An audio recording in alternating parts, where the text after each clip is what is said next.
Have you ever cried over something small and watched everyone around you get uncomfortable? Suddenly, you're not emotional. You're too sensitive. You're too much.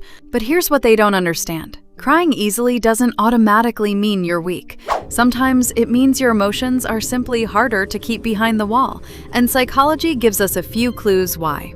First, crying can be part of emotional regulation. When emotions become overwhelming, crying can be one way the body responds to that emotional intensity.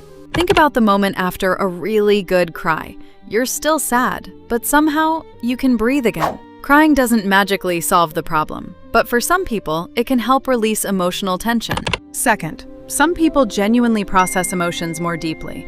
Psychologist Elaine Aron described a trait called sensory processing sensitivity. People with this trait tend to process experiences more deeply: sounds, crowds, criticism, and especially emotions. So a song that barely affects one person can hit someone else like a memory. A movie scene can stay with them for hours. A kind sentence can make them cry on a difficult day. They're not necessarily being dramatic, they're experiencing the moment differently. And here's where it gets interesting. Third, empathy can make emotions contagious. Have you ever watched someone cry and suddenly felt tears in your own eyes?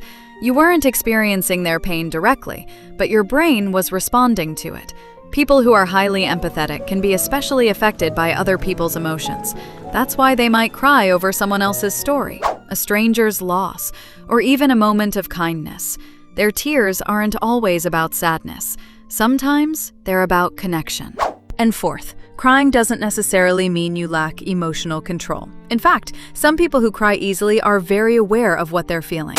They know when they're hurt. They know when they're overwhelmed. They know when something touched them. The problem is, they've often been taught to hide it. Stop crying. You're too sensitive. Why are you making such a big deal out of this? So eventually, they don't just feel the emotion, they feel embarrassed for having it. And that's the part that can hurt the most. Because there's a difference between feeling deeply and being unable to cope. Those aren't the same thing. So if you cry easily, don't automatically treat your tears like a character flaw. Maybe you're sensitive. Maybe you're empathetic. Maybe you're overwhelmed. Maybe something simply mattered to you. Your tears don't tell the whole story about you, but they do tell you that something inside you is worth feeling. And maybe that's not something you need to apologize for. Maybe it's something you need to understand.